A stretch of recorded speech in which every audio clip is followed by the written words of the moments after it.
La renaissance après la mort. Plongé dans les ténèbres de l'abandon et du désespoir, il peut sembler que la seule issue soit d'abandonner complètement. La vie perd sa couleur, son sens, et chaque jour devient un combat épuisant contre l'obscurité qui nous engloutit. C'est dans cet abîme de désespoir que je me suis retrouvé, à bout de force, prêt à capituler face à un avenir dénué d'espoir. Laissez-moi vous conter mon périple, une histoire de rédemption et de résilience, où 2 jours de coma ont été le pont entre le désespoir et la renaissance. Je m'appelle Cédric et je suis le cadet de 4 enfants. À l'âge de 3 ans, un événement bouleversant a marqué notre famille à jamais. Le décès de ma mère, emporté par un cancer cruel. Sa perte a laissé un vide incommensurable dans nos cœurs d'enfants. Chaque jour, nos larmes étaient le reflet de notre douleur, et le manque de notre mère était omniprésent.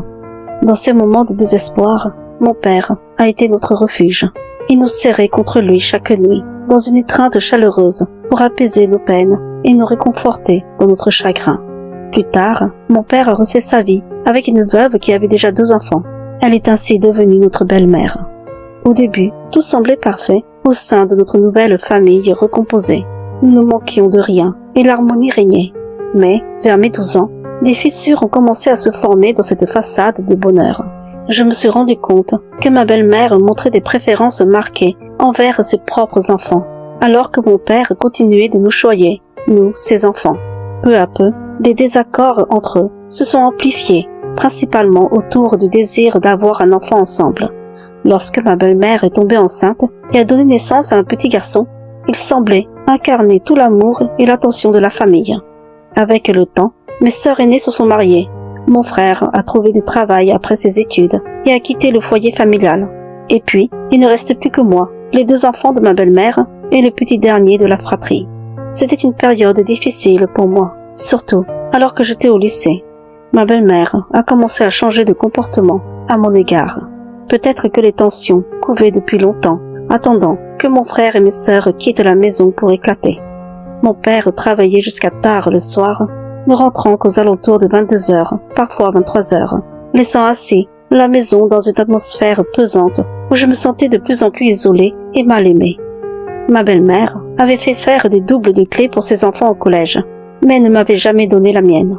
Chaque jour, en rentrant du lycée, une angoisse grandissante s'emparait de moi. Je savais ce qui m'attendait à mon retour à la maison. La porte, verrouillée, se dressait devant moi. Aucun accueil chaleureux, aucune voix familière ne venait m'ouvrir. C'était toujours le même scénario cruel. Ma belle-mère, impitoyable, me laissait dehors, m'empêchant d'entrer.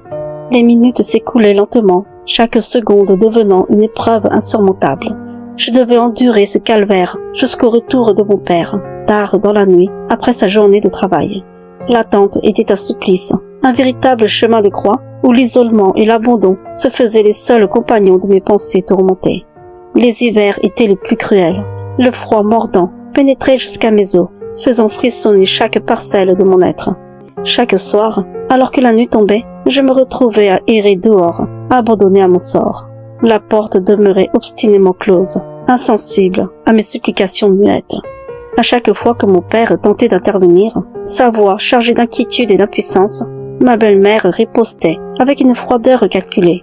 Elle déformait la réalité à son avantage, leurrant mon père avec ses mensonges perfides.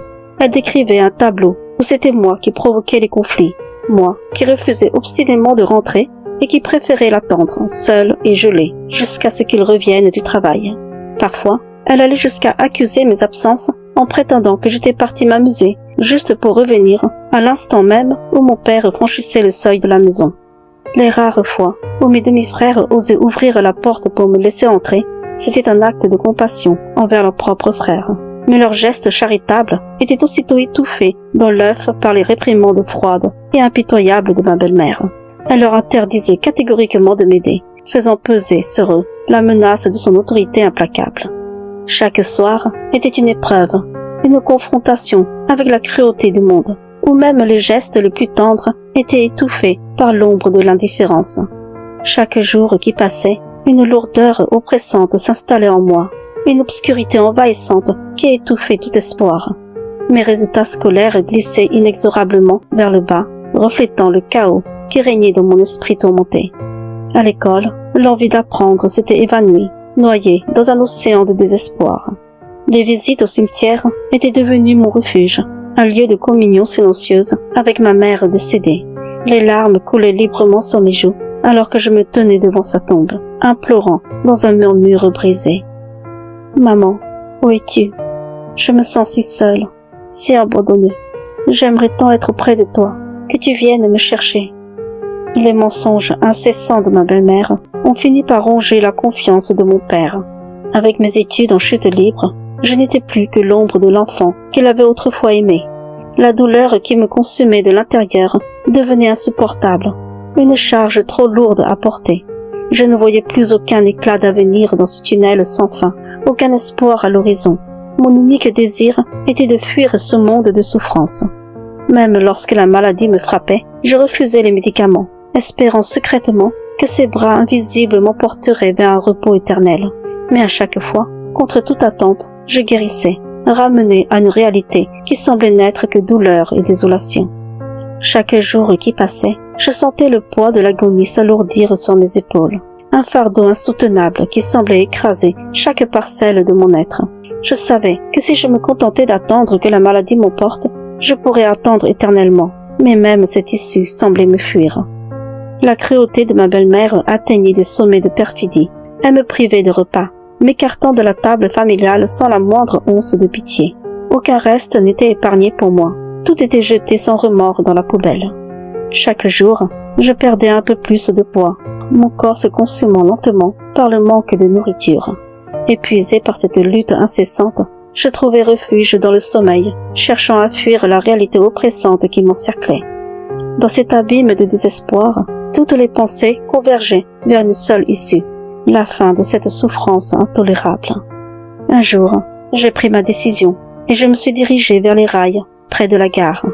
Lorsque j'ai entendu le train s'approcher, j'ai fermé les yeux et je me suis allongé sur les rails, prêt à accueillir la délivrance. Soudain, comme un éclair de lumière dans les ténèbres, j'ai ressenti une présence à mes côtés.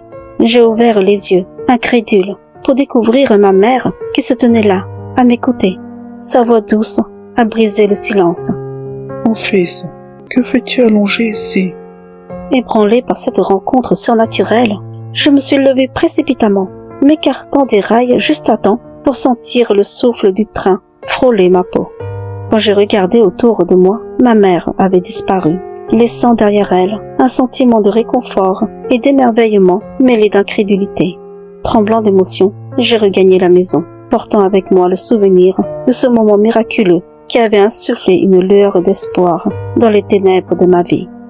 Au-delà de ma belle-mère, les remontrances incessantes de mon père creusaient un abîme de désespoir en moi, une douleur sourde que personne ne semblait comprendre. Chaque jour, ces paroles accusatrices martelaient mon esprit déjà tourmenté, ignorant les tourments qui me rongeaient de l'intérieur. Abandonnant l'idée d'une fin rapide sous les roues d'un train, je me suis tourné vers une autre voie de sortie. Errant dans les rues de la ville, le tumulte de la circulation bourdonnant à mes oreilles, une idée sombre a germé dans mon esprit torturé. Sur le bord du trottoir, j'ai attendu, la respiration haletante, le cœur battant la chamade, le moment propice. Et lorsque le bus est passé, j'ai pris mon élan et me suis jeté derrière lui, dans un ultime acte de désespoir. L'impact fut brutal. La voiture qui suivait ne put éviter la collision. J'ai été violemment projeté, mon corps brisé, gisant sur le bitume. Soudain, je me suis retrouvé à côté de mon corps. J'ai observé mon corps ensanglanté, avec incrédulité. Dans un étrange état de semi-conscience, j'ai tenté de marcher, mais mes jambes semblaient ne plus répondre, suspendues dans un vide irréel. Et puis, comme tiré par une force invisible, j'ai commencé à flotter dans les airs, mon corps sans vie, restant derrière moi. Au-dessus des toits des immeubles, une étrange vision m'a écueilli. Alors que mes yeux s'habituaient à la lumière éthérée, des formes floues se dessinaient devant moi, toutes vêtues de blanc, comme des anges échappés des cieux. Une brume de confusion m'entourait alors qu'un homme s'approchait de moi, sa voix empreinte de douceur me questionnant sur ma présence en ce lieu où mon heure n'était pas encore venue. Perdu dans mes pensées tourbillonnantes, Je restais muet, incapable de répondre à sa demande. Soudain, un autre homme, d'une stature imposante, interrompit notre échange, annonçant que le moment était venu de partir, sommant tous de le suivre. Prêt à obéir, je m'apprêtais à les suivre quand le premier homme m'a retenu, ses paroles chargées d'un poids que je ne comprenais pas. Il m'invita à regarder en bas, vers la terre, où se déroulait un drame que je peinais à saisir. Là, au milieu des sirènes stridentes et des lumières clignotantes, une scène poignante se déployait. Mon corps, inerte, gisait au sol, entouré d'une ambulance et de voitures de police. Et à ses côtés, une femme étrange, noyée dans un océan de larmes, déchirait l'air de ses sanglots déchirants. L'homme, à mes côtés, m'apprit que cette femme était ma mère, celle qui avait veillé sur moi depuis toujours. Son regard empreint de compassion me transperça. Ces mots, porteurs d'une vérité que je peinais à accepter, résonnèrent dans mon âme tourmentée. Je ne peux pas te laisser venir avec nous. Tu vois, ta mère pleure trop. Elle qui t'a toujours veillé, qui a toujours été là pour toi. Pourquoi n'as-tu pas pensé à elle avant de commettre cet acte? Même si tu te sens seul, abandonné, tu as encore ton frère et tes sœurs qui t'aiment, qui se soucient de toi. Bientôt, tu auras 18 ans. Si tu te sens malheureux, pourquoi ne pas partir vivre avec eux, tes frères et sœurs, au lieu de rester sous le toit de ton père et de ta belle-mère? Si tu crois sincèrement que la seule solution est de mettre fin à ta vie, regarde par là-bas. Un portail s'ouvrit alors devant moi, révélant une scène surréaliste où des gens étaient regroupés en petits groupes, chacun destiné à un destin particulier. L'homme à mes côtés m'expliqua que ces personnes, comme moi, n'avaient pas achevé leur voyage sur Terre, qu'elles étaient triées en fonction du temps qu'il leur restait à vivre. Puis, il m'annonça que je ne pouvais pas me joindre à aucun de ces groupes, que j'étais pris entre deux mondes, entre la vie et la mort, et que c'était pour cette raison qu'il avait été envoyé là, pour résoudre mon dilemme et découvrir pourquoi ma mère pleurait tant et pourquoi elle refusait de rentrer, et me demanda alors si j'aimais ma mère. D'une voix nouée par l'émotion, je lui répondis que ma mère était déjà décédée. Alors, l'homme m'adressa ces mots, empreints de douceur. Même si elle est partie, l'amour de ta mère ne s'éteint jamais. À chaque fois que tu as été dans la peine, elle était là, à tes côtés. Quand le froid te mordait, elle te couvrait de sa chaleur. Quand la faim te tenaillait, elle agissait en coulisses pour que ton père rentre tôt, afin que tu puisses te nourrir. Même lorsque ta belle-mère jetait les restes, elle veillait à ce qu'il en reste pour toi. Ta mère a toujours été là pour toi, veillant sur toi de son amour inconditionnel, même depuis l'au-delà. Ne pense pas un instant qu'elle t'a abandonné en mourant, car son esprit demeure éternellement auprès de ses enfants, vous enveloppant de son amour infini. Alors, même dans les ténèbres les plus profondes, ne laisse jamais l'espoir te quitter. Ces paroles étaient comme une lumière dans la nuit, une promesse d'amour éternel qui me donnait la force de continuer à avancer. L'homme s'éloigna lentement de moi, ces paroles résonnant encore dans mon esprit comme un écho lointain, et m'annonça qu'il était temps pour lui de ramener ma mère car elle avait une mission à accomplir. Il insista sur le fait que je devais repartir, cesser de tourmenter ma mère par mes propres tourments afin qu'elle puisse mener à bien sa tâche, et me promit que lorsque viendra mon heure, quelqu'un viendrait me chercher. Soudain, je me suis réveillé, pris au piège dans un tourbillon de douleur. Mon corps entier criait sa souffrance, mais mes cordes vocales restaient muettes. Une infirmière s'approcha, son visage empreint de sollicitude, et entreprit de m'examiner. Puis, mes yeux se levèrent vers l'entrée de la chambre, et mes yeux s'emplirent de larmes en voyant entrer mon frère et mes deux sœurs, les yeux rougis par les pleurs. Ils se précipitèrent vers moi, me suppliant de leur montrer un signe, n'importe lequel. Alors, j'ai serré leurs mains de toutes mes forces, un geste fragile, mais chargé de signification. Le soulagement et l'inquiétude se mêlaient sur leurs visages, témoignant de l'intensité de leurs émotions. Cependant, dans cette étreinte familiale, je ne vis nulle trace de mon père ou de ma belle-mère. Leurs absences pesaient sur moi, mais je trouvais de réconfort dans la présence de mes sœurs et de mon frère, conscient que ma mère veillait sur nous tous, même dans les moments les plus sombres. J'ai ensuite appris que je venais de me réveiller d'un coma de 2 jours. Au cours de mon séjour à l'hôpital, mon père et ma belle-mère vinrent me rendre visite une seule fois.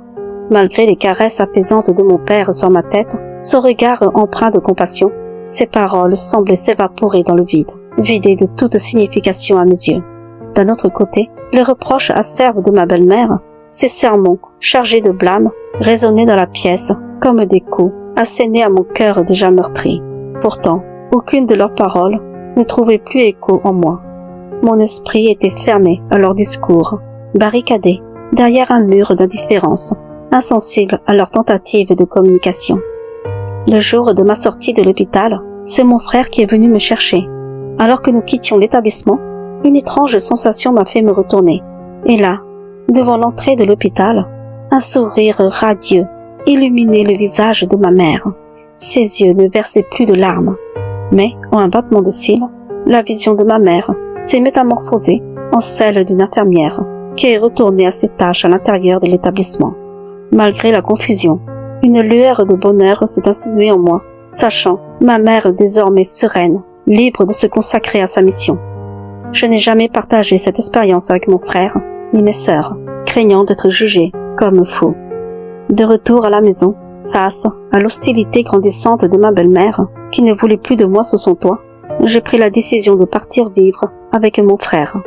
Petit à petit, retrouvant foi en moi-même, j'ai repris mes études avec le soutien indéfectible de mon frère jusqu'à décrocher un diplôme.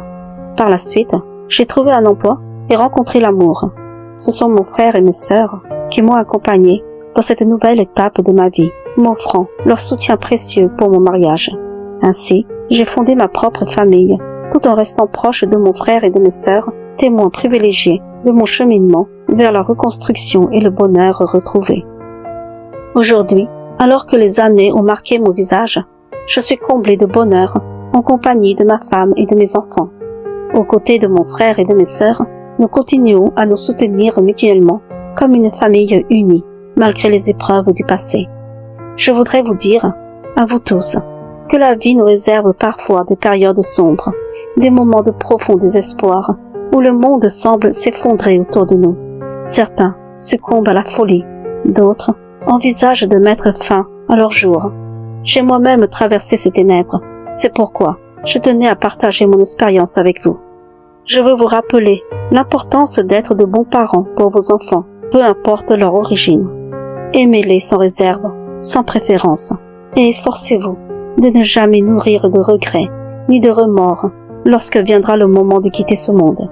Car dans la lumière de l'amour, même les plus sombres nuits peuvent trouver leur éclat, et chaque pas dans la bienveillance contribue à illuminer le chemin de ceux qui suivent.